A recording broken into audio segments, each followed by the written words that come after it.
অনেক অনেক দিন আগের কথা। এক গ্রামে বাস করত দুই ভাই বোন, ইভানুষ্কা আর আলিয়নুষ্কা। তাদের বাবা মা মারা যাওয়ার পর সংসারে আলিয়নুষ্কা আর ইভানুষ্কার কেউ রইল না। তাই আলিয়নুষ্কা ছোট ভাইকে নিয়ে কাজের সন্ধানে বেরিয়ে পড়ল। পথ চলতে চলতে ভাই ইভানুষ্কার পানি পিপাসা পেয়ে গেল।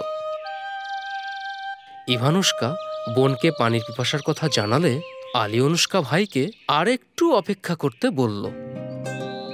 কিছু দূর এগুতেই তারা একটা পানি ভর্তি গরুর খুর দেখতে পেল।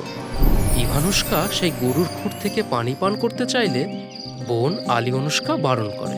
ভাইকে জানায় গরুর খুর ভর্তি পানি পান করলে গরুর বাছুর হয়ে যাবে। ক্লান্ত ভাই বোন আবারও হাঁটতে থাকে পানির সন্ধানে। কিছু দূর এগুতেই ছোট ভাই দেখতে পায় পানি ভর্তি একটি ঘোড়ার খুর।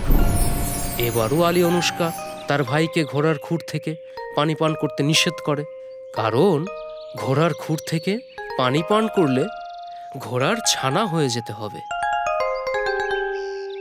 পানির পিপাসায় ক্লান্ত ইভানুষ্কাকে নিয়ে আরও কিছু দূর যেতেই এবার তার চোখে পড়ে পানি ভর্তি একটা ছাগলের খুর।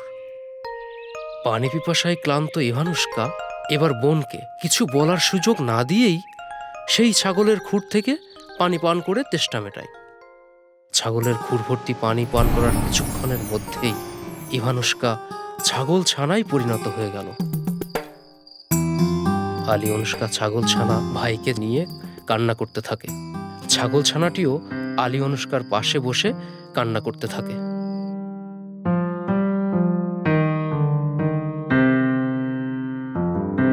আর ঠিক সেই সময় এক সওদাগর যাচ্ছিল ওই রাস্তা দিয়ে।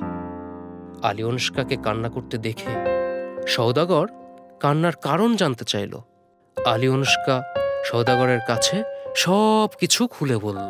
আলিয়নুষ্কার দুঃখের কথা শুনে সওদাগরের খুব মন খারাপ হয়ে গেল এবং আলিয়নুষ্কাকে বিয়ের প্রস্তাব দিল। সবকিছু ভেবে চিনতে সওদাগরকে বিয়ে করতে রাজি হয়ে গেল আলিয়নুষ্কা। সওদাগর আলিয়নুষ্কা ও ছাগল ছানা ভাই ইভানুষ্কাকে নিয়ে রওনা হলো বাড়ির উদ্দেশ্যে। এরপর সওদাগরের বাড়িতে সুখে স্বাচ্ছন্দ্যে দিন কাটতে লাগলো আলিয়নুষ্কার। ছাগল ছানাটাও সবসময় ওদের কাছেই থাকে। একদিন আলিয়নুষ্কা ছাগল ছানাটিকে নিয়ে জানালার পাশে বসেছিল। এক সময় হঠাৎ কোথা থেকে এক ছদ্মবেশী ডাইনি এসে জানালার সামনে হাজির হয়। আনুষ্কাকে জানলা দিয়ে আদর করে ডাকতে থাকে, নদীর পাড়ে ঘুরতে যাওয়ার কথা বলে। আলিয়নুষ্কা সরল মনে ছদ্মবেশী ডাইনির সাথে নদীর পাড়ে ঘুরতে চলে যায়। নদীর পাড়ে যেতেই ডাইনি আলিয়নুষ্কার গলায় একটা বড় পাথর বেঁধে তাকে ছুঁড়ে ফেলে দিল নদীতে।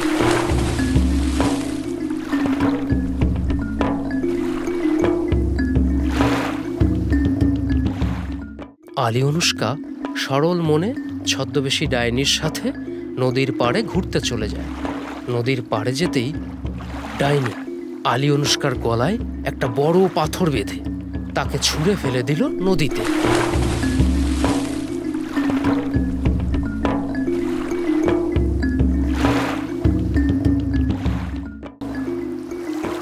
একসময় নদীর পানিতে তলিয়ে যায় আলিয়নুষ্কা। তারপর ডাইনি আলিয়নুষ্কার রূপ ধারণ করে তার জামা কাপড় পরে বাড়ি ফিরে গেল। কেউ আর ওকে ডাইনি বলে চিনতেও পারল না, এমনকি সওদাগরও বুঝতে পারল না ছদ্মবেশী ডাইনির কথা। কেবল ছাগল ছানাটা জানতো কি হয়েছে আলিয়নুষ্কার সাথে। ছাগল ছানাটি সকাল সন্ধ্যায় সেই নদীর পাড়ে ঘুরে ঘুরে বেড়ায় আর কাঁদতে কাঁদতে বোন আলিয়নুষ্কাকে ডাকে। পানির নিচ থেকে আলিয়নুষ্কা ভাইয়ের ডাক শুনতে পেলেও কোনো জবাব দিতে পারে না। ব্যাপারটা টের পেয়ে একদিন ডাইনি সওদাগরকে বলে ছাগল ছানাটিকে মেরে ফেলার জন্য। সওদাগর প্রথমে কিছুটা আপত্তি জানালেও ডাইনির পীড়াপিড়িতে ছাগল ছানাটিকে মেরে ফেলতে রাজি হয়। জানালার বাইরে থেকে ছাগল ছানাটি সব কিছু শুনতে পায়। ছাগলছানাটিকে ডেকে সওদাগর জানায় ডাইনির ইচ্ছার কথা। তখন ছাগলছানা সওদাগরের কাছে অনুরোধ করে শেষবারের মতো তাকে নদীর ধারে যাওয়ার সুযোগ দেওয়ার জন্য। সওদাগর বাড়ির কাজের লোককে ডেকে ছাগলছানাকে নিয়ে নদীর ধারে ঘুরিয়ে আনার জন্য বলে।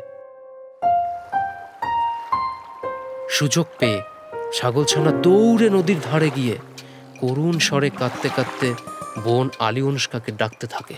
আলী অনুষ্কা দিদি রে, সাঁতরে আসো নদীরে, ঝন ঝন ঝন ছুরি, বুঝি এবার মরি। ইভানুষ্কা ভাইটি মোর তলায় টানে ভারী পাথর, ঘাসেতে পা চেপে ধরে, হলুদ বালি বুকের পরে।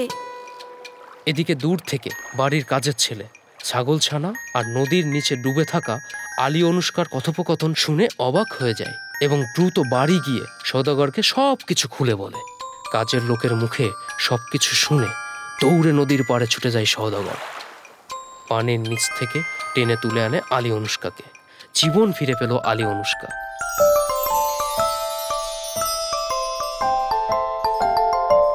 আলী অনুষ্কাকে ফিরে পেয়ে সওদাগরও অনেক খুশি হয়। বোনকে ফিরে পেয়ে ছাগলছানাটা যখনই আনন্দে 3 বার ডিগবাজি খেল, ঠিক তখনই ছাগলছানাটি আবার সেই আগের ইভানুষ্কায় রূপান্তরিত হয়ে গেল। আর ওদিকে ডাইনিটাকে তখন একটা বুনো ঘোড়ার সঙ্গে বেঁধে খোলা মাঠে ছেড়ে দেওয়া হলো। বুনো ঘোড়া ছুটতে লাগলো আর ঘোড়ার পেছন পেছন ডাইনিও দৌড়াতে লাগলো অজানার উদ্দেশ্যে।